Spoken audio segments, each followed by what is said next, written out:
his or her right mind would say this was a brilliant choice. I give the governor a lot of credit for using this piece of land. And in addition to that, it's on top of something that was already developed. It's an airport. You know, you have the runways, you have so it's already been developed. So it's not like you're dropping dirt right into the thing. There was zero movement of that. That was done many years ago because the airport's very old, but it was an abandoned railroad, an abandoned airport. And frankly, it's like perfect. And you can do expansion on this site substantially without doing anything. So the people, I heard them complaining about the Everglades. There's no, I don't think you've done anything to the Everglades. I think you're just enhancing it. This was already here. How long has the airport been here? Decades. Many decades, yeah. And they have, Kevin, all these guys, you know, have a waste plan, like the wastewater gets trucked out, potable water gets, literally, they have, even our DOT has put things up in case there's any seepage, which we don't. So you are literally doing this on concrete that's already here. So I don't think those are valid and even good faith criticisms, because it's not going to impact the Everglades at all. President's been a champion. We've been a champion, really changed the game in Florida on it.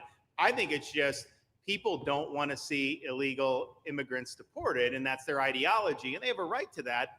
But illegal immigration is unpopular, so they know that they're going to have less effect trying to do it. So they're going to try, oh, well, no, it's just about the Everglades. But really, I think a lot of those people, they just don't want to see illegals deported because if you actually hear everyone's here, you obviously know there's zero land that's being disturbed.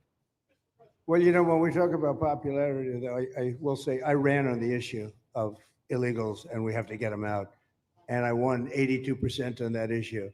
So I think that they may not like certain aspects of it, but ultimately they do not want them in their country. And if this is a part of a use, but I think from an environmental standpoint, it's incredible. In fact, when we landed that very big, heavy plane today, they came out and checked it fairly. You know, I think they want the president to be able to land on a piece of concrete that's not going to go 6 feet underground. And they checked it. They came back and they said, this thing is really solid. So it's been there a long time. It's going to be here a long time. And it was a great choice of a site. Thank you. Yes, please. Brian, go ahead. Yes, sir. The people of Syria were recently seen on the streets waving American flags, chanting Trump, Trump, Trump. They're so appreciative of the economic sanctions that was lifted on that country, giving them a little bit of hope for prosperity. You want to comment on that? Well, they're great people. And the man that is leading them has a reputation. You know, he's the head of some pretty tough organizations. And a lot of people criticized me for that. I said, well, what are we going to do? Take him out of a day school, a country day school? It's going to be, by nature, I would think, Ron, they'll be pretty tough. And he is pretty tough. But I met him, spent a lot of time with him, good guy. I took off the sanctions because if I didn't do that, they wouldn't have had a chance. And Syria has a chance. You know, the people are great. They work hard. They're very smart. It used to be a place of professionals, accountants and lawyers and doctors and high academic credentials in that part of the world. And I think it's going to work out great. I took off the sanctions and they were very appreciative. They were shocked, but they were very appreciative. We're giving them a chance at survival. With the sanctions, it couldn't have worked. Thank you. Mr. President, your beloved New York City may well be led by a communist soon, Zoran Mandami, who in his nomination speech said he will defy ICE and will not allow ICE to arrest criminal aliens in New York City. Your message to communist Zoran Mandami. Well, then we'll have to arrest him. Look, we don't need a communist in this country, but if we have one, I'm going to be watching over him very carefully on behalf of the nation. We send him money. We send him all the things that he needs to run a government. And by the way, they get about 3 times what you get, Ron. If you look at the per capita, Florida gets 1/3 of what New York gets in terms of the numbers. Why don't you give us those numbers? Yeah, well, because that's what we should send him. Yeah, well, like sometimes people say Florida gets more because they count Social Security recipients, but that's not money to the state. Those are seniors that live here. If they move to North Carolina, you could count it there. So it has no interaction with the state government. They get more on the city and state governments than we get. Right, substantially. We're going to be watching that very carefully, and a lot of people are saying he's here illegally. He's, we're going to look at everything, and ideally, he's going to turn out to be much less than a communist. But right now, he's a communist. That's not a socialist. You know, I've always said, we will not have socialism in this country. In the speeches, I said, well, what? They skipped socialism. And you got a lot of them like that. And you see AOC, she's out there with her, you know, bad IQ. She's out there ranting and raving about how wonderful he is. And look, so far he's winning. He still has a race to win, but so far he's winning, and he has an advantage as a Democrat in New York City. I was there a long time ago, and it was a long time since a Republican won the city. Yeah, but you would think that a Republican would be able to win, or you have a good independent running, Mayor Adams, who's a very good person. I helped him out a little bit. He had a problem, and he was unfairly hurt over this question. He made a statement to the effect that this is terrible. New York City can't have all these immigrants come in, and like he was indicted the following day. And I said that was a phony indictment. That it was a phony indictment. That was a Biden indictment. I said, don't feel bad. I got indicted 5 times. Every time you opened your mouth. That was a bad group. That was a very dangerous group, I will tell you. These were not nice people. That was the only thing they could do. They had no policy. They had no skill. They had no anything. But they were very good at that. They were vicious, vicious, horrible people. Thank you very much. Yeah, please go ahead. Anna Giratelli with Washington Examiner. Governor DeSantis has proposed using National Guard, deputizing them as immigration judges to get through this massive backlog of people in the immigration court. Would you be open to that? Yes, he has my approval.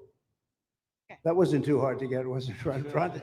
He didn't even have to ask me, James. You didn't even need James to ask me. He has my approval, okay? Good. I also like what he's doing in Okeechobee. He has my approval for that, too. I don't know how we work that out, but we'll work it out. We'll follow up. Go ahead, please. President Trump, Jake Stofan with Action News Jax from up in Jacksonville. There's some talk about a facility similar to this up in Camp Blanding. Has that been approved by DHS? If not, what's the timeline? When could we see ground break on that? Well, I'll ask Ron or James to talk about it. Do you want to mention it, James? The overarching plan, I think the secretary has said she supports the whole plan. So you guys are going to keep going. Yeah. So, Mr. President, just specifically, the response for proposals is out for that today. It closes, I can't even remember what day of the week it is, but it closes on Wednesday at 5 o'clock. Then we will do notice to proceed. So I would say right after our wonderful Independence Day, we will be starting construction there at that facility. You have another big runway there too. That's great. Wow. Well, I love these runways. It's very convenient, I must say. Having a runway is a nice thing. Today, you don't get runways approved. I will tell you, it's tough to get a runway. Although in the age of Trump, you get them approved fast. You know, we're approving massive electrical bins, what they call them bins, but big electrical facilities for all of the factories and the AI that's coming in. They're going to build their own electric. They're going to be really.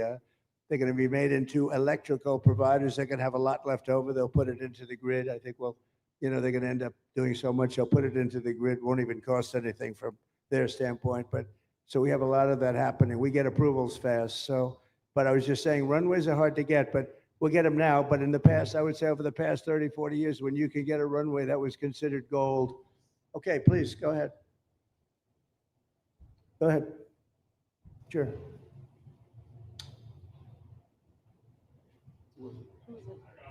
Okay, go ahead.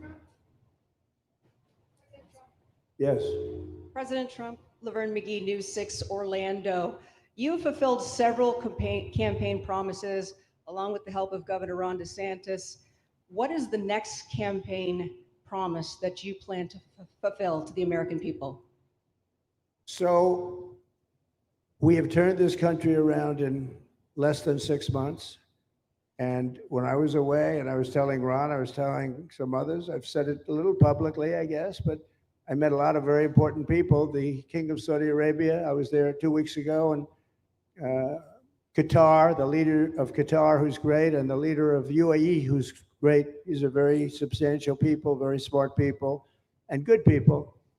And all three of them said essentially the same thing, along with many other people, because I just left NATO. NATO's we took it up to 5%. Nobody can believe that one, Ron. That would be hard. But nobody believes that what happened in NATO, over $1 trillion a year from like nothing. It was an honor. But every leader said that a year ago, this country was dead. They had no confidence in the United States. They really felt it was a dead country and it was some bad things were going to happen. But they used the term, it was a dead country. And now they said you have the hottest country anywhere in the world. We're the hottest country in the world right now. And we turned it around fast. I thought it would take longer than this. We turned it around fast. Some of it was psychology, and we had to know how good we were. But others was getting rid of rules, regulations, and all of the things that I got rid of already. I signed more executive orders than anybody in history, times like 3 or 4. And I got rid of just one. I got rid of the other night. You buy a house, they have a faucet in the house, Joe, and the faucet, the water doesn't come out. They have a restrictor. You can't, in areas where you have so much water, they don't know what to do with it.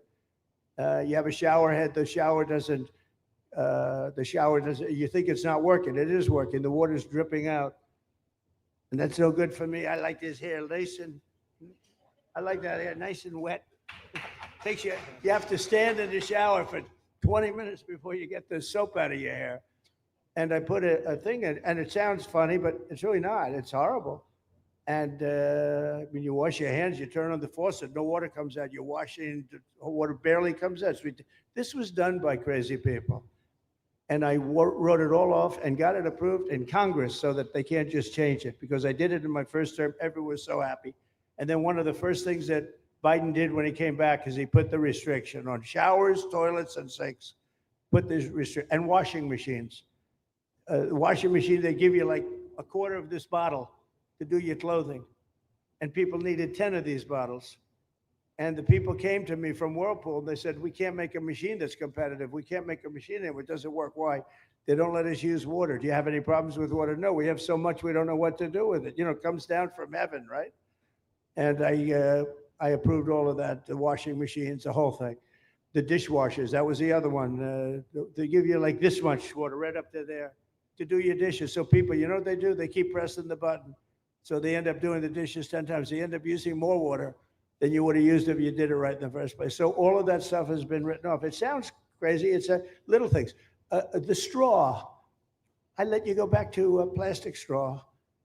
I was tired of having straws melt in my mouth, you know? It wasn't working. The paper wasn't working too well. So these are little things that I did. Then we have the big things. We have the biggest things, and that has to do with some of the subjects we're talking now. I think the things we're talking about now are the biggest, because if you don't have borders in this country, borders and good elections, and we're working on that next. There's some bills coming in that's going to make sure that you're a citizen, that people aren't counted in the voting when, you know, they were here and they're here as illegals and they're criminals in many cases, and they give them a count, and you end up with extra congressmen. We're going to work on that. We're going to straighten that out next. That's going to be easy compared to what we were doing. But we did the big things too. But little things like that, a straw, little things like a washing machine with no water. People go out, they spend all their money on a washing machine. The damn thing doesn't work. You can't use the water. Then you go to your sink and that doesn't work either. You're stuck. You know what you do? You have dirty plates the next day. That's it. And we solved so many common sense problems. And they weren't easy. You know, there are people that really believe in this stuff.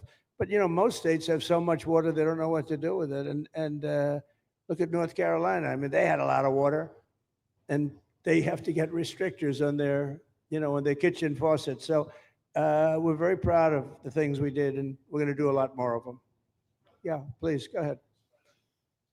You guys in good shape. Hey, it's Eric Bowling. How you doing, sir? Something we've talked about for, I'd say, better part of 20 years. I think it's something near and dear to your heart, energy, our energy security. Under Joe Biden, average price of oil for the 4 years was about $79 a barrel. He drained the SPR halfway down, promised to replenish it, never did. Right. Under you, first term, $53 average price for 4 years. Biden was $78 for 8 years. It was never refilled. The question is now it's $64 or so. Yeah. What coming down rapidly. Coming down, and what a great opportunity to fix another one of Joe Biden's problems. One of the things he broke in America, giving us the energy security of an emergency SPR, Sure. Fill it to, maybe even go beyond and fill it to 1 billion barrels this time at a much cheaper price. Thoughts on the energy sector? So it holds 77 million barrels, and we had it up to the top, if you remember. And I was proud of that. And I made a deal to buy it at the lowest price of oil. It was a good deal, good instinct. And we filled it up. And when he came in, he started using it to keep oil prices down because he blew our energy policy out. Energy and his bad spending is what caused inflation. So now we have no inflation. Gasoline just hit 199 today in 5 states. 199, isn't that a nice sound? It was up to $4, and going up to 5, 6, and 7. In California, it was $7.70. But we just hit in five states 199, 198. And it's coming down to that level. So that'll be a big thing. And one of the reasons the prices and costs are going down when you go to the supermarket, because I said I was going to get costs down. We're getting the cost down. Food is coming down. When I came out, my first week, if you remember, I had a lunatic reporter screaming at me saying, eggs are going through the roof. What are you going to do about eggs? I said, I just got here. I didn't know anything about eggs. I had to call you. I said, look, I just got here. Tell me the problem. Well, they're doubled in price and they're going to be 5 or 6 times higher. They were right, actually. I said, let me work on it. And now we have eggs down to the same numbers it was when I first came in. You know, we lowered the cost of groceries.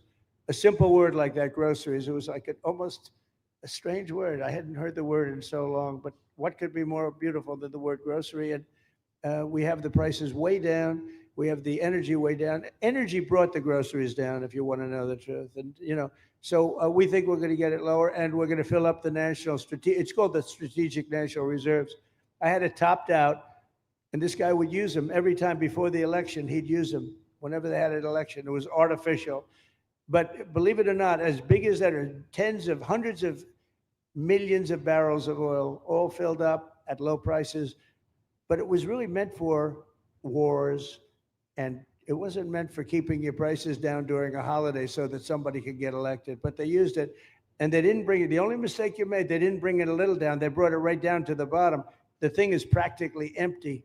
They never filled it up. They never spent 10 cents in filling it up.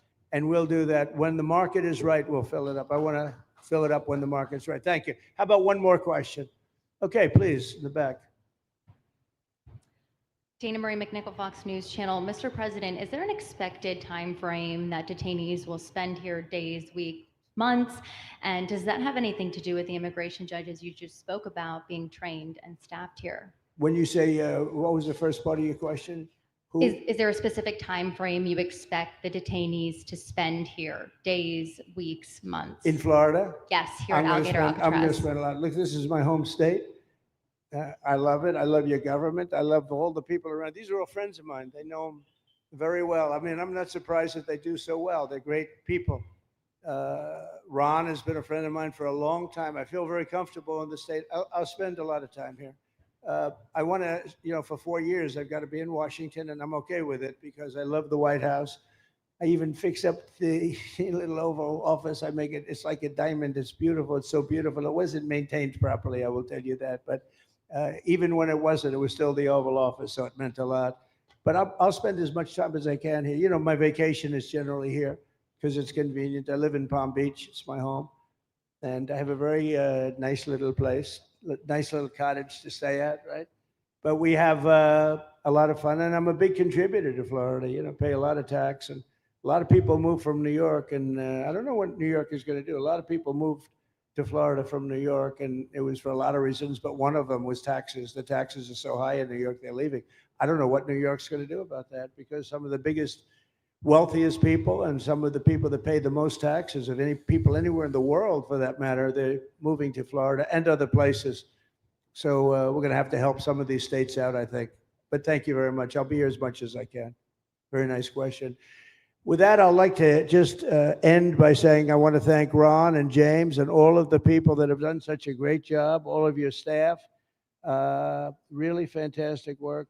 And it really started with site selection. You can do a great job, but if you have the wrong site in real estate, you have the wrong site, you're dead. And this was a great site selection, despite what you may read in the environmental press. Good job. And this was an honor for Christy and myself and Steve and all of our people to be here. And I also appreciate the media. They've treated us very fairly. Over the last few weeks, I've been treated very nicely. And it's so unusual. I'm not used to it, but we've gotten great accolades. Brian, I want to thank you for calling out, because I was waiting here because I knew the vote was taking place and I'm answering questions, right? So I want to thank you very much and say hello to our friend. And I will see a lot of you. Thank you very much. We're going to make America great again. Thank you. Great honor to be deep in Florida, the Florida Everglades, to open America's newest migrant detention center. It's incredibly built, and you're seeing that yourself. That's why I said let the press join us on our walk so they can see what's happening. It's known as Alligator Alcatraz. We are Very starting from the appropriate beginning because I looked outside and it's so that we not a place I want to can go hiking get caught anytime up. soon. But very soon, this facility will house some of the most menacing migrants, some of the most vicious people on the planet. We're surrounded by miles of treacherous swampland, and the only way out is really deportation. And a lot of these people are self-deporting back to their country where they came from. Quite a few. We're amazed at actually the number. We took the FEMA money that Joe Biden allocated to pay for the free luxury hotel rooms, where he's paying hundreds of millions of dollars in New York City. And we used it to build this project. And Narana was just a little fraction of that money. The money they spent on that project, I happen to know the real estate developer. He's a he never really made that much, but he became very wealthy. With luxury, he didn't do well. With people that are not exactly luxury, he's made a fortune. I want to thank Florida Governor Ron DeSantis and Secretary of Homeland Security Kristi Noem and Florida Attorney General James Uthmeyer. Where is James? Where is he? You do a very good job. I hear good things. I hear good things about you from Ron too. No, you really do. He's even a good-looking guy. That guy's got a future, huh? Good job, James. I hear you did really, really fantastic. Worked hard. You're like in the construction business for a few days, right? Huh? Congratulations for all the hard work and to make this facility possible. It's amazing. Thanks as well to Florida Agricultural Commissioner Wilton Simpson. Where is Wilton? Where are you? Hi, Wilton. Been a long time. Thank you. Congressman Byron Donalds. Where's Byron? Hi, Byron. How are you? Good. Florida Speaker of the House, Daniel Perez. Daniel?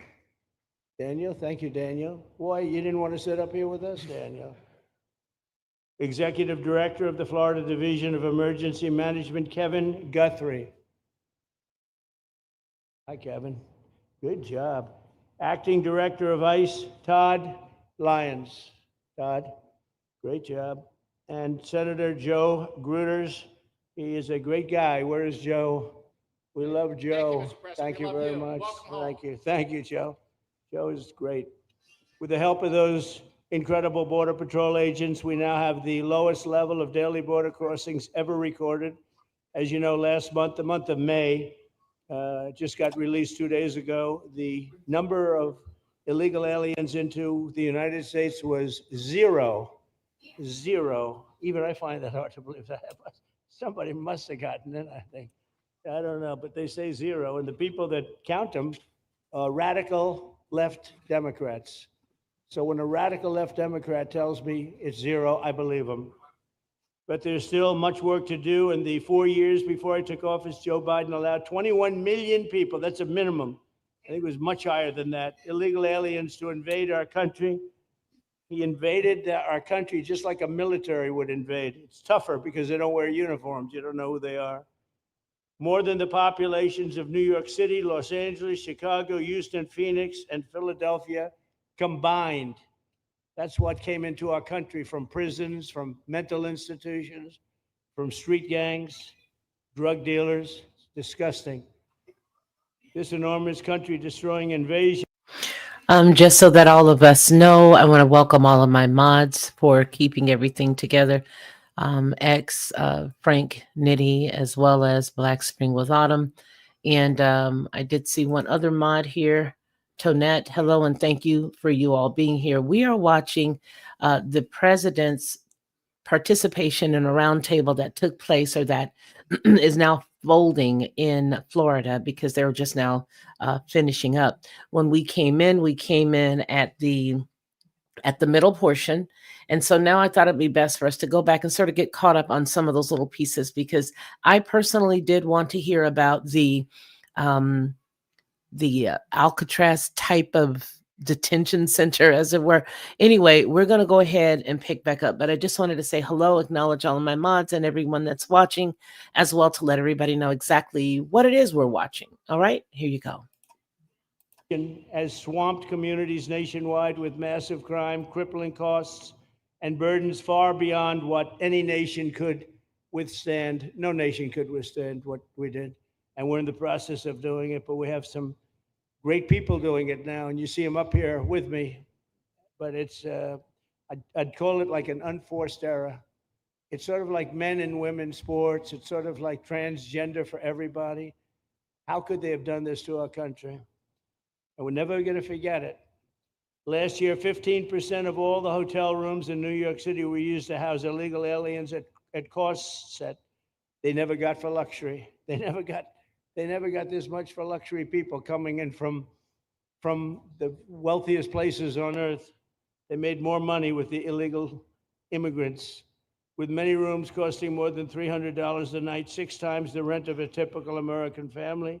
In Denver, Colorado, the city was forced to cut $10 million from its police and fire department budget as part of a $90 million plan to house illegal aliens. And it's a population that's growing and growing and destroying Denver and growing.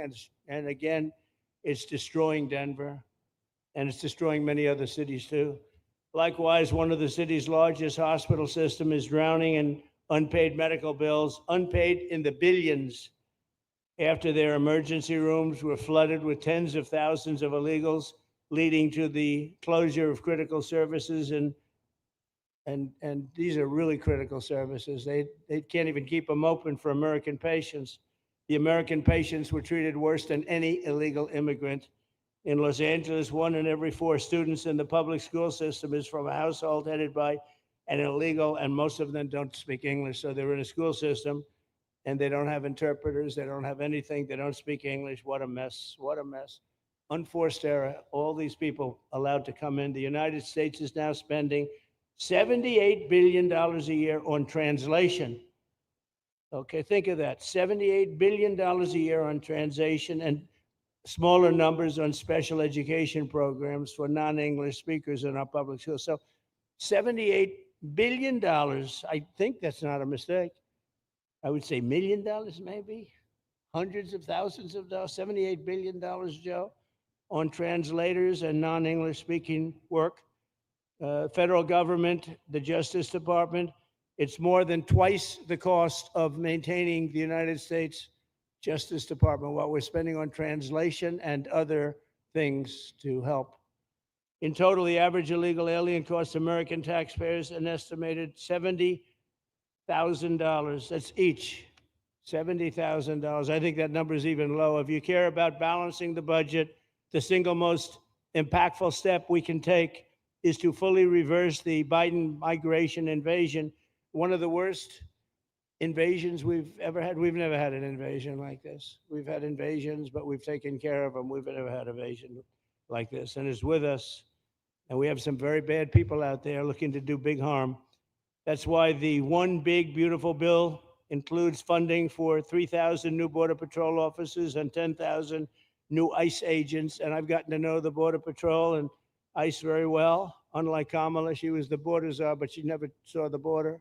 She never made one phone call. She was some border czar. She would have been some president. Probably would have been slightly better than Biden, though. I had to run against both of them, you know? The one guy, it's like a fighter. You knock out the one guy who's doing badly, then they put somebody else in. But fortunately, she was a stiff also. Otherwise, I would have been very angry. I would have been extremely angry. The heroes of ICE will also help round up and remove members of the savage drug cartels, which are coming back into our country. And we got them out. Now some of them came back in. We just got them out again. And that's going to be a vicious cycle. But these are foreign gangs. They're horrendous people, killers, that have infiltrated our territory, including 8 which we have designated as foreign terrorist organizations, which gives us a lot more power for speed and getting them out much easier. And we had a great court victory, as you know, on Friday that allows us to do what we have to do from the Supreme Court of the United States. In 5 months, my administration has already arrested over 2,700 members of the murderous Venezuelan gang known as Tren de Aragua, including a pack of these sadistic animals arrested last month with over 280 guns. And these are guns of the latest caliber. These are guns that were made over the last period of less than a year, getting brand new guns, the latest and the greatest. Every day, our brave law enforcement officers are hunting down and deporting migrant criminals who have committed heinous crimes, including more than 13,000 murderers. 11,888 to be exact, but I'd probably say the 13,000 is right also. Think of it, 11,888, and more than half of them, they committed more than one murder. So Ron, many of them are out of here already, but it's still it's a hell of a number to be confronted with. Just this year, ICE agents in Miami have apprehended illegals with arrests for murder, kidnapping, rape, child sexual abuse, and arson, people of the worst order. We're getting these monsters out of the United States, out of Florida, out of all the places that they're in. And on January 20th, I signed an executive order empowering governors and state police to be deputized to enforce federal immigration laws. And Ron's already taken advantage of it. It's a tremendous advantage for the states. Most of them are doing it. Actually, the blue states tend not to do it. Even a couple of them have, though. And I want to express my tremendous thanks to the state of Florida for embracing this opportunity and being a true partner. They've worked so well with the federal government. It's been just a beautiful, beautiful partnership. So, Ron, I'd like to thank you personally. You are my friend, and you'll always be my friend. And we may have some skirmishes even in the future. I doubt it, but I will always come back because we just we have blood that seems to match pretty well. We have a relationship that's been a very strong one for a long period of time, and I appreciate it, very much appreciate it. And also, Secretary Noem, I'd like to have you say a few words. You have been unbelievable, the job you've done. You and our favorite person, Tom Homan, have done, and your whole staff, because it's a lot of people, and Tom acknowledges it all the time. He respects you so much. He respects the staff that you both built. And you're really doing one of the great jobs. And it was great that you could work with Ron in Florida so well, built such a great facility. So please say a few words. Thank you very much. I don't know if this will work. Well, thank you, Mr. President. First of all, I want to thank you for putting the safety and the security of the American people first, and the way that you never lose focus on making sure that America stays our priority and that the families that live here get the chance to grow up and to raise their children in communities that are safe and that give them an opportunity to pursue the American dream. This facility here is a fantastic representation of what can happen when all of government works together and when it's accountable to the taxpayers and to the citizens that live here. The president signed an executive order that allowed us to build partnerships with states and with local law enforcement officers, which is exactly how things should function in this country. More power, more authority given to people locally so that they can take control of their own destiny. And so we have already been working under the 287G program to deputize law enforcement officers, whether they be state highway patrol, local sheriff's departments in all of our states, and allow them to go out with our ICE officers, our border patrol officers, and make sure that we're getting the worst of the worst off of the streets. We also recognize that as we've been doing that and returning people back to their home countries, that we need detention facilities. We need beds to put them in place so that they can have their due process before they return home. And this facility is exactly what I want every single governor in this country to consider doing with us. What happened to start this conversation was that a young man named Jimmy Percival in my office, my general counsel, who came from Florida and used to work here, called up the Attorney General and the governor and said, hey, what do you think about partnering with us on a detention facility that we could put in place that would allow us to bring individuals there? There's an airstrip close by. You guys volunteered the assets that you have and the connections that you have and worked with Kevin extensively so that we could come here, have their due process given, and return them home to their countries. And in 8 days, this facility has been stood up. And I want everybody to recognize that detention facilities that ICE adheres to is a higher standard than is required at state levels, at local Department of Corrections facilities, sheriff's offices. This is a state-of-the-art facility, air-conditioned, isolated though for security purposes, which is very helpful. And I appreciate so many people being willing to work together to make a project like this happen. Right here on this location, we'll have about 3,000 beds. Other location will have another 2,000 beds that will allow us to bring individuals across the country that we are bringing in and incarcerating for violating our laws and immediately get them out of the country as soon as we possibly can. It's exactly what we need to be perpetuating in other states. And what I would say is, I want all of you to notice these flyers that we've got, is that everybody who sees these flyers or anybody who sees these news clips should know you can still go home on your own. You can self-deport. If you go on the CBP Home app and go home now, you will get the chance to come back to the United States legally. You will get the chance to come back and do it the right way. If you don't, you may end up here. And you may end up here and being processed, deported out of this country, and never get the chance to come back. That is the consequences of breaking the law in the United States of America. Listen, our job is to uphold the law. This is a country of laws. We have a border now, and because we have a president that cares and recognizes that we need to be a nation of borders and a nation that upholds the law. If you break the law, there's consequences. We will deport you and you will never get to be a United States citizen. You'll never even get to come back here and work and to pursue the American dream. But if you decide you want to go home now, go home and we'll help facilitate it. We'll buy your plane ticket. We'll get you there. In fact, I just got back from Panama, Costa Rica, Guatemala, Honduras. Those countries are excited to get their citizens home. They're setting up programs to loan them money to buy houses when they get there, help them with food assistance, get their children educated, scholarships.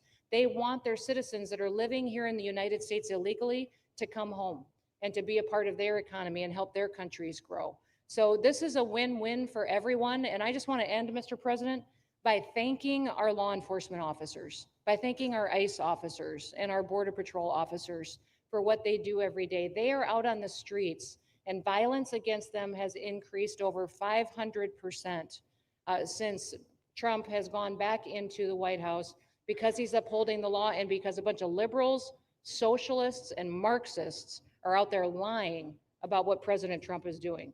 President Trump is upholding freedom by what he is doing. The freedom to live safely in this country and to do things legally and to have justice. And because those liberals, and I'm calling out you, CNN, I'm calling you out because you lie every single day about what these operations are. We are going after murderers and rapists and traffickers and drug dealers and getting them off the streets and getting them out of this country because Joe Biden let the worst of the worst come in here. The other day I was talking to some marshals that have been partnering with ICE. They said that they had detained a cannibal and put him on a plane to take him home. And while they had him in his seat, he started to eat himself. And they had to get him off and get him medical attention. These are the kind of deranged individuals that are on our streets in America that we're trying to target and get out of our country because they are so deranged they don't belong here. And they shouldn't be walking the streets with our children. And they shouldn't be living in the communities with our families who just want to grow up, go to job, raise their children to grow up and get a job and to live the American dream. So thank you to all of our law enforcement officers, those in our military that have been helping, our National Guard. Thank you to Governor DeSantis for stepping up and being an example to other governors. I hope my phone rings off the hook from governors calling and saying, how can we do what Florida just did? How can we do exactly what they did? Because we need this big, beautiful bill. We absolutely have to have this big, beautiful bill that has the funding so that we can continue this operation and we can get those bad criminals off of our streets and have the officers to do it so that when they go out on an operation, somebody's got their back. Somebody's got their back, they can do it safely, and they can go home to their families at night too. So this bill needs to pass through Congress so we have the resources at the Department of Homeland Security to make sure that our homeland truly is secure. And Mr. President, thank you for Stephen Miller. I just want to thank you for him. This guy calls me night and day and tells me all of his wise advice and wisdom, but he's a rock star because he loves this country and he's passionate about making sure that nobody is prioritized over an American citizen. We love everybody. We do. We love everybody. Not everybody. But, well, a lot of people. But not we shouldn't be putting people illegally above citizens. We should be making sure that we do things right. And that's what America has always stood for. And we're an example to the rest of the world because we do it right. So, Mr. President, you surround yourself with great people. And I think that's because everybody wants to work for the greatest president that the United States has ever had. And that's President Donald J. Trump. So thank you, sir. Very much, Chrissy. That's Thank so you for nice. your Thank you. Thank you very much. And I have to say that You know, when Christie's name was put before me by Tom Homan, by the way, because I wanted him for the border, and somehow I thought that was going to be good in that sort. But he didn't want the upper job, and I said, "Who do you recommend?" Christy Noem. I said, "Oh, are you kidding? She's great, but she's such a fine, elegant person." He said, "Sir, she's tough as hell." I said, "Are you sure? You are tough as hell, I tell you, and you do it in a very nice way. But you are. If you ever saw her ride a horse, she rides a horse like she should be in the rodeo. She's like an unbelievable horse person, and you've done a fantastic job. And Steve Miller would even agree to that. And he likes nobody, by the way. I don't think he likes anybody. And another one we like is Ron. And Ron, would you say a few words, please? Sure. Well, thank you, Mr. President. Welcome back to Florida. And I think this is the first time you've been back since the events of a couple weeks. So just let me say, as somebody that was serving on active duty in Iraq back in the day, we witnessed the number of our troops that were killed or wounded by the Iranians. We know that they're a militant Islamic regime that was hell-bent on getting nuclear weapons. And under Joe Biden, they were about to get nuclear weapons. And because of your strong actions, those dreams and those ambitions have been reduced to rubble. And I thank you. I know a lot of veterans thank you, and people in Florida really thank you for stepping up and really making a strong, tough, but strong decision. I think we're much safer as a result of that. Now, on the immigration, I think President Trump's election represented the chance for us to finally solve this illegal immigration and border problem once and for all. I knew he was going to do the border, although he did it very quickly and very thoroughly. I think that no one can say that that's been anything but a spectacular success. But then we have the issue of Biden let in how many millions of people? And you had millions that had been in over decades previous to that. You can't have a country if you don't have respect for the rule of law. You can't have a country if foreigners get to decide who comes in. No, we, the American people, make that decision, who's allowed or not allowed to come into our country. We've seen Europe be overrun by open borders. So we're not going to let that happen here. So when President got elected, I knew that the states had an important role to play in facilitating this really, really historic mission. We're the only state in America, Florida, that requires full cooperation with ICE from all state and local law enforcement entities. And what is the net result of that? We have these agreements for these 287G task force with sheriff's departments, police departments, state agencies, and it's really instrumental in rounding up a lot of really bad people who shouldn't be here. If you look at the number of those full-blown 287G agreements that have been executed around the country, the state of Florida accounts for 60% of those. If you look at the number of immigration arrests of illegal aliens on any given day, the arrests happening in Florida constitute between 15 and 20% nationwide. So we're all in on this because we understand how important it is to our citizens. It crowds schools, it crowds medical, it crowds housing. Yes, you have illegal alien crime as well, and people want the problem solved. And the only way we're going to solve it is if states like Florida step up and help the president, help Secretary Noem get the job done. Now, this facility here was really in response to us working with DHS and ICE from the time the president got sworn in. And the number one thing they kept coming back to was, you know, Biden decimated the agency. I mean, let's just be clear. You could have illegals in Florida. Biden would just release them. Even when they had notices or they had orders to be removed, Biden wouldn't send them back. So their interior enforcement collapsed under Biden. So they're building it back up. But they're like, we need detention space in order to be able to bring about more deportations. And so what we have here can hold 3,000 now. We have 2,000 facility up at Camp Blanding that we're going to be open, which is our National Guard site. But think about what you have here. They come here, say they already are been ordered to be deported. You drive them 2,000 feet to the runway, and then they're gone. It's a one-stop shop. And this airport that's been here for a long time is the perfectly secure location. It's going to make a big difference. And let me just thank everyone who was involved. We got the call from DHS a little bit more than a week ago. And here we are 8 days later with this facility open. And as soon as Air Force One departs, it'll be swept and it'll be open for business to be able to do. But our goal here is to process them and be able to effectuate their return to their home country. This is the opposite of what they were doing in New York. by just putting them up in a hotel and then just letting them stay there indefinitely. No, we want to be able to send back. And when you walk into the processing, the president and I, Secretary Noem, Kevin Guthrie, walk through that initial intake. The first thing you see is information on how to go home on your own. Why would you want to come through Alligator Alcatraz if you can just go home on your own? I think a lot of people are going to make that decision. So you're going to have a lot of deportations that are going to be done by the administration, but I think you're going to have a lot of voluntary as well. So this is a force multiplier for the president's efforts. I would just say and echo what Secretary Noem says. There is no reason why other states can't be doing it. And I know Louisiana, Texas, a couple of them, but we've got if only the red states did this, they would be able to expand their capacity by tens of thousands, maybe 50, 100,000 on a given day. That's how you really start to make a difference. And so we're proud to be able to partner with the Trump administration on that. Mr. President, thanks for coming down. I think you highlighting this is going to move the needle in a big way throughout the country. And I think it's going to help all of us achieve the really big results that I think our voters want to see. Thank you. Great job. Thanks. Wow. Thank you, Mr. President, for the opportunity. My name is Kevin Guthrie. I'm the Executive Director of the Florida Division of Emergency Management. And I'd also like to thank President Trump, the Department of Homeland Security Secretary Noem for joining us here today and for their continued support.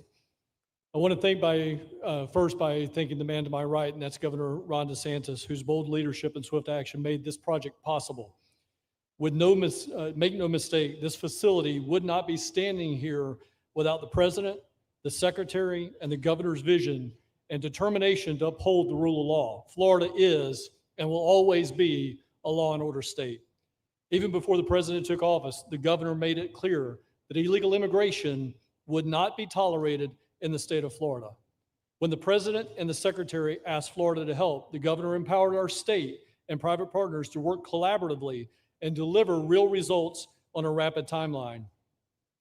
The Florida Division of Emergency Management is best known for leading the nation in hurricane response and other natural disasters. We understand how to act fast without bureaucracy in the face of any emergency. Our teams built roads and All right, I'm going to just break in for just a bridges in 3 days, quick second. base camps in 72 hours. Turn him down just a little bit. And I want to welcome everybody in and tell you exactly what it is that we're watching right now. This was at the, this is from the whitehouse.gov, and it is a roundtable discussion that President Trump was invited to attend in Florida. Now, I see that we're listening to a lot of butt kissing. The man is already in office, and in my impression, it just appears that a lot of people are attempting to appease. And to me, that's really not necessary. If you've already got the job and he's already in office, I think you can just speak the facts. But with that said, not just for you, Governor, I do see a lot of people's comments in the, in the chat area. I don't really know where we go from here for a country that does not appear to be able to connect all of the dots with the whole problem. This is just a piece of mission. I would have liked to have seen him go and to look at other things as opposed to this. Now, I did hear him talk about the water. I mean, the water. But at one point, when he made a promise a few years ago, he even mentioned bringing back regular incandescent light bulbs. I haven't seen that. I don't know anything about this gas situation. I see people even in the chat now saying, hey, our groceries just went up by X amount and this amount, and our gas just went up by this amount. Let me know what you guys think. Do you believe that, like I see or perceive this, that this just seems to be a lot of brown nosing? Or do you think that these people genuinely feel this way? Because to me, it's always they're here today and gone tomorrow, or they like the person today and then they're gone tomorrow. Okay. Yeah. So now that this fellow is talking, I'll go ahead and let you guys finish listening to him. But hello to everyone here today. Welcome, welcome. Let's just get right back into this. And I really want you guys to hear the nuggets that the president is laying down. Now, whether you like them or you don't like them, that's of no consequence. We're just here to make an observation of what we see. Okay. in our great state of Yeah, Florida. let's just take We a have look at on-site this. fire and EMS resources so that we do not locally, we don't burden the locals with any type of response. All in all, sir, this has been a perfect state logistics exercise for this hurricane season. Everything we did here in the last 8 days, God forbid, if we have a hurricane, we're going to do it again. This was a dress rehearsal for us, and we are ready, willing, and able to support you, sir, the governor, secretary, and everything that you need us to do. Just a week ago, it was a taxiway and a runway, and now is a fully functioning facility. We are happy to support you, Mr. President, Governor, Secretary. Fantastic. Thank you.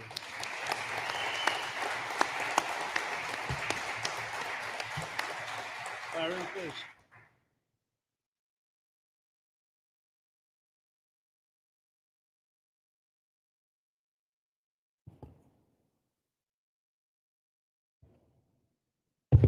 There we go. First of all, Mr. President, we all have to thank you for your leadership and for the mandate that the American people gave you to finally secure our borders and to deport criminal illegal aliens and longstanding illegal aliens out of the United States. That is a mandate given to you by the American people. I know Secretary Noem, Stephen Miller, Governor DeSantis, myself, on behalf of the other members of Congress in the Senate, and of course here in Florida, we are behind you 100% in that mission.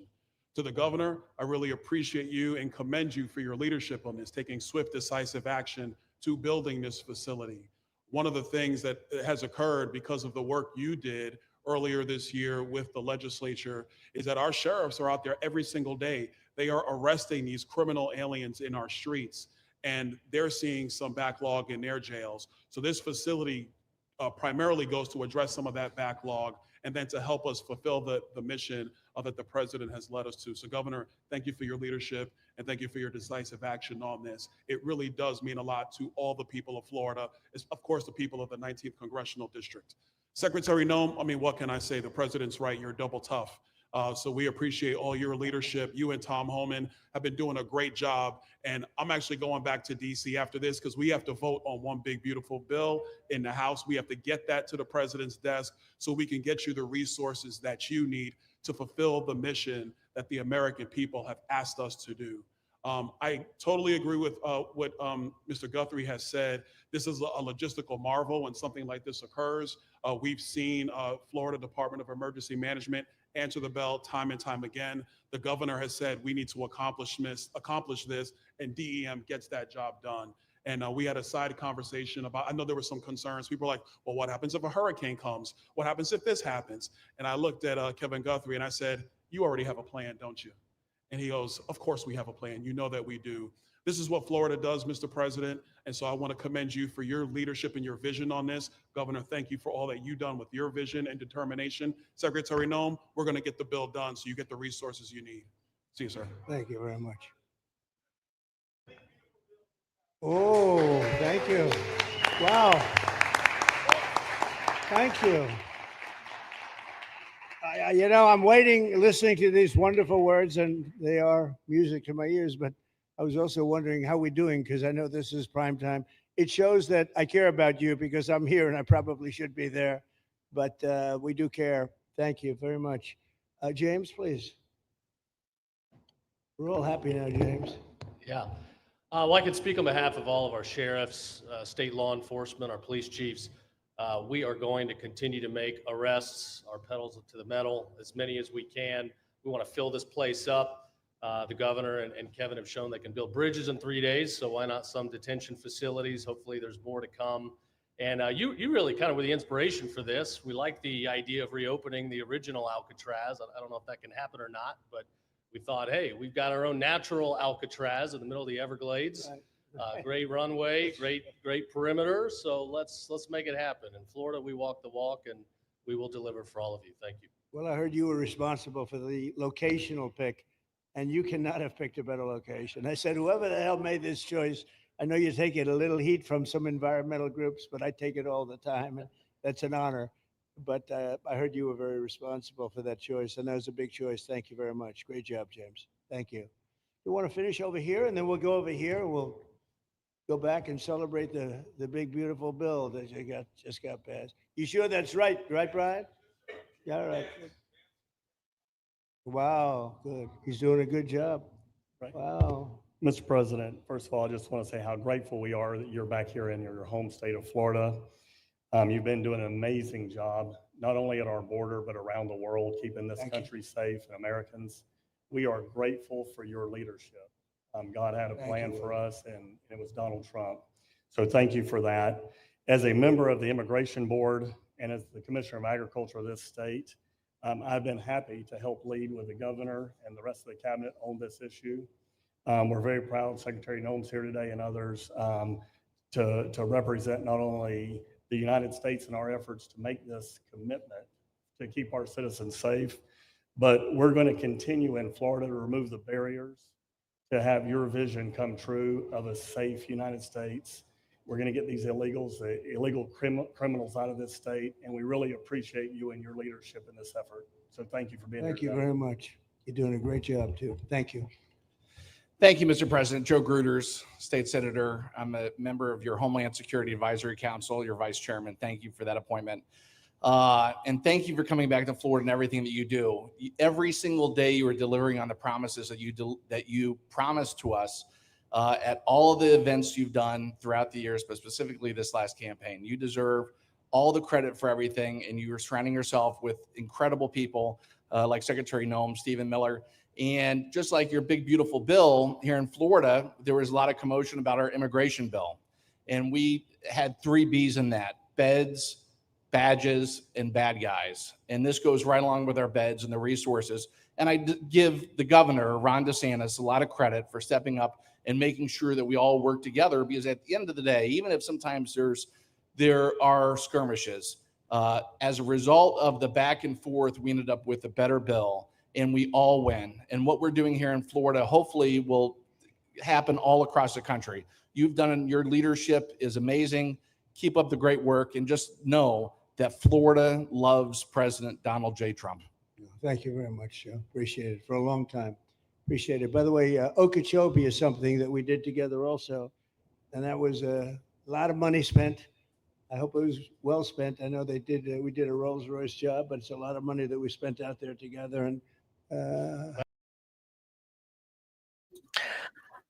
all right, I'm going to just step in for a moment and basically get just, I think we're caught up pretty much to where we were when we started. So the purpose of me showing you guys this from this end is because we came in the middle of the broadcast, and it made better sense for us to go back and sort of catch up, somewhat like you do at home when you watched a movie and you're like, oh, gee, what was this about? And you had to go back and see what it was. That's what we did.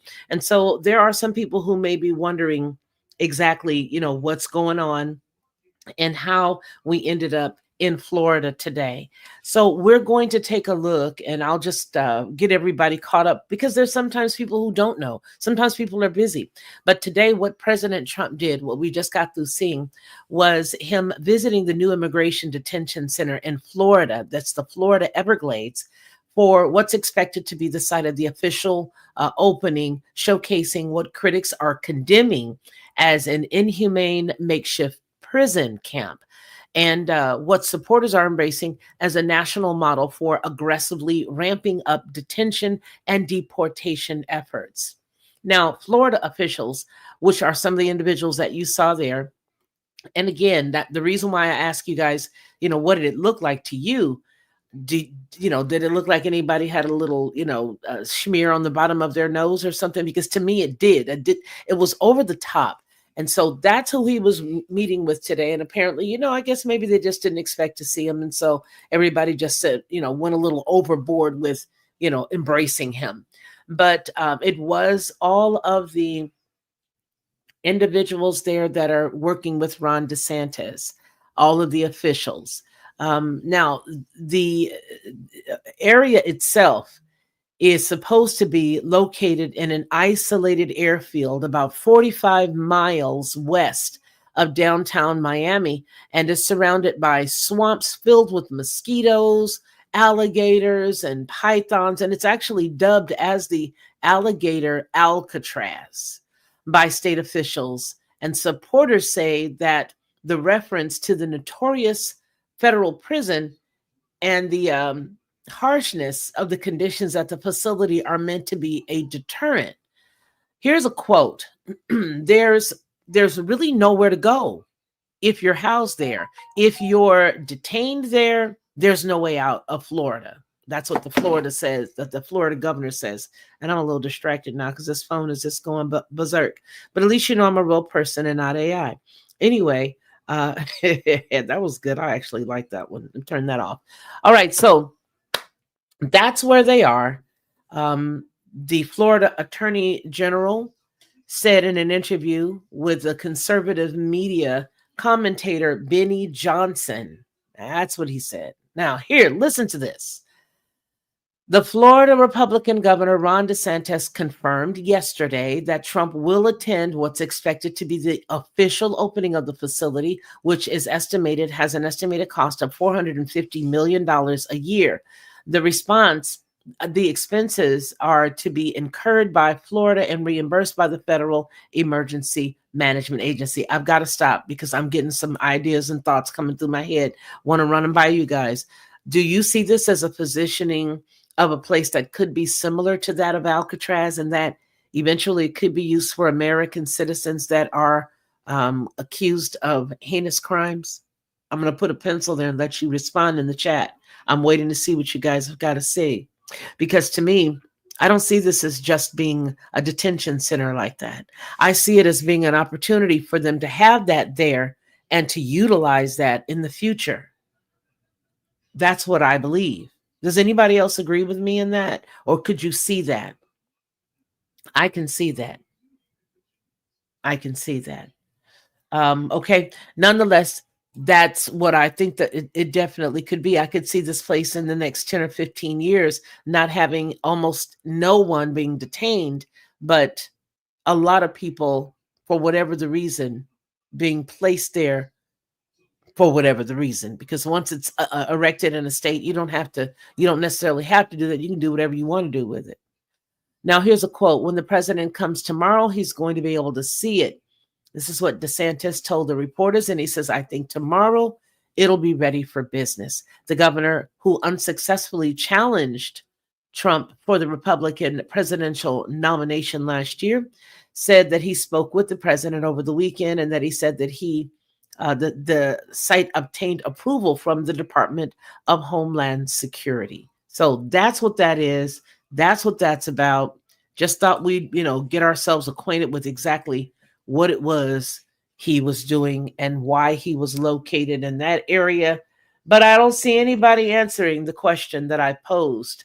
And I'll just ask my mods if you guys could see that as being an issue. Do you think that this location does not necessarily have to continue to be used to detain illegal individuals from coming in the country? Can you see them using this in the future for American citizens for whatever the reason? And I say for whatever the reason because I mean that, for whatever the reason. If you guys can let me know down below in the comments what you think, or if you are watching this on the replay, I really do want to find what you think because I feel like we can I'll be following up with that by looking at other areas in the United States that started out as one thing and then ended up being something totally different. It is very important to note because that is a weird place to have any human being. I'm not for it and I'm not against it. I'm just saying, alligators sound a lot like things that attack people. And I don't know what you think, but do you think that alligators are a lot like lions? For those of you who know, you know. All right. I appreciate each and every one of you for hanging out with us for this last hour. Again, we just got through watching Donald Trump participate in a round table discussion there in Florida with the governor, Ron DeSantis, as well as Noam and a few other people there from Florida. We did this specifically because I do like to see what he has to say. Sometimes I do want to watch and see what he has to talk about. And if people feel like it's valid, some of the things that he has to say. Not everything bad comes out of somebody's mouth. But sometimes, what's that old adage they used to say? Hey, when do you know that when do you know that a politician is lying? They say, oh, they're talking. Remember that old joke? Anyway, all right, you guys, I'm going to let you go. You guys, please remember to check out some of the most latest videos that we've done, some of the latest lives that we've done. Go down there, look inside of the, in the video stash and the stash for our new. We have a brand new podcast that we're stashing videos and sticking over there. And that's dealing with the military and all that other stuff. You guys may have seen that one thumbnail changed 1,000 times because I was trying to figure it out. But anyway, dealing with AI, dealing with, all of the technology and all of that stuff. Looking at the 201 situation where we've got now Palantir, Meta, and OpenAI's CEOs as, they're the hot dudes now. They're all running around second lieutenants in the military. So all that stuff is in there. You guys go ahead and check it out. All right. I appreciate each and every one of you here. Thank you so much for hanging out with us today. This weekend is Independence, right? Independence Day. For those of you who like it, you like it. And don't be afraid to like it. If you like it, I love it. Ain't nothing wrong with that. This weekend is going to be that time frame. So I hope that everybody has family that they can hang out with, loved ones that they can hang around with. And the most important thing that I want you to do is to go get you some barbecue sauce. Peace. Hey everyone, it's me, Felicia, of the Lockhart Perspective and Headlines with a Voice. I want to tell you a little secret. This is what I used to do because I don't do it anymore. I would go to the store, buy the barbecue sauce, pour it inside of a bowl, put a whole bunch of different spices, a dash of brown sugar, a dash of maple, and a dash of mustard, stir it all around, and everybody would be like, oh my gosh, this is the best, this is the best. But I was exhausted after all of that, and a lot of times I couldn't remember how many dashes of what I put in it. But I don't have to do that anymore because now I just go to Judge Joe Brown's website and I order his 3-pack of bottled barbecue sauce. It is by far the best, and I do mean the best barbecue sauce I've ever eaten. And when you go to his website and you order his 3-pack, you'll see exactly what I mean. Head on over to jjbbbbq.com and order Judge Joe Brown's barbecue sauce. You'll be glad you did, and you're going to tell me about it. I know you will.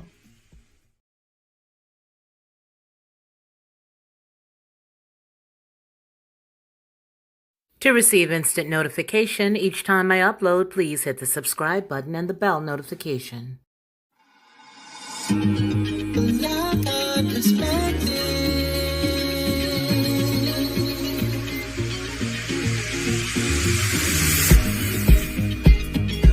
Helping